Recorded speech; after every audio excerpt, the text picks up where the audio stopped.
Wenn du eine georgisch-orthodoxe Kirche betrittst, dann wird dir auffallen, mit welcher Inbrunst die Georgier das Kreuzzeichen schlagen und wie sie sich geradezu in ihre Gebete fallen lassen. Was macht diesen tiefen Glauben aus? Wie ist es dazu gekommen? Darum geht es nun. Lass dich überraschen.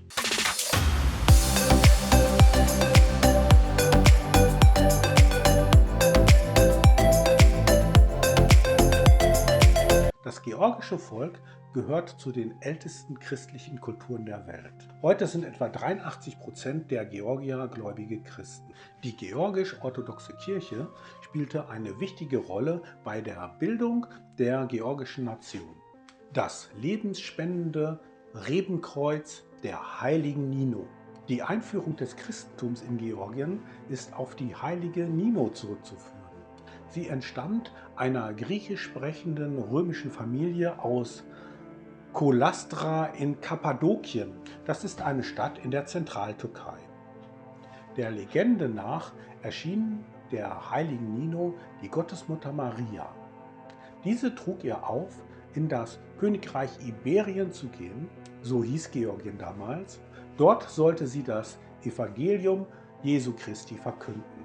Die Gottesmutter überreichte Nino ein Kreuz aus Weinreben.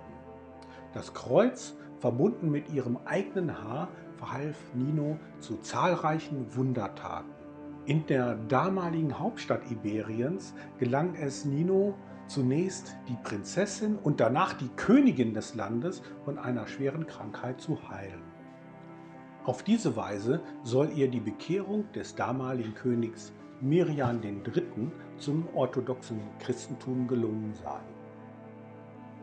Fortan stellte er die Verfolgung der Christen ein. Im Jahr 337 erhob König Mirian das Christentum zur Staatsreligion Iberiens. Der byzantinische Historiker Prokopios von Caesarea stellte im 6. Jahrhundert fest, die Iberier seien Christen und sie befolgen die Glaubensregeln viel besser als alle, die wir kennen. Das lebensspendende Kreuz aus Weinreben der heiligen Nino gilt noch heute als wichtige Reliquie der georgisch-orthodoxen Kirche, die Kirche des Widerstands. Während der zahlreichen Besetzung Georgiens durch die umliegenden Staaten entwickelte sich der christliche Glaube und die orthodoxe Kirche im Volk zum Symbol der einheitlichen georgischen Nation.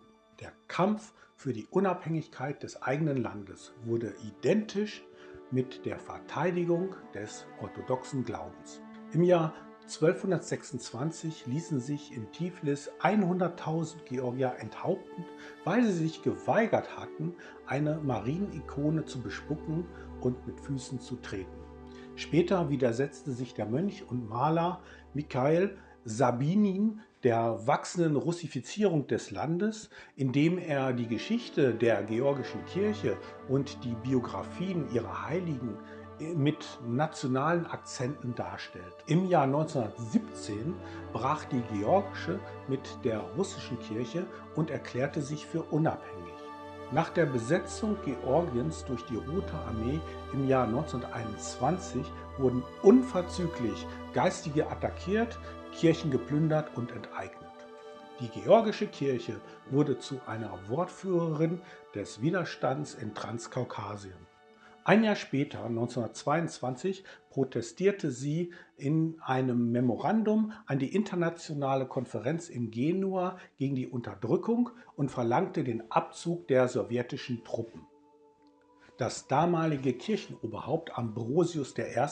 wurde 1923 verhaftet, der Konspiration mit dem Westen angeklagt und in einem Schauprozess zu einer mehrjährigen Haftstrafe verurteilt.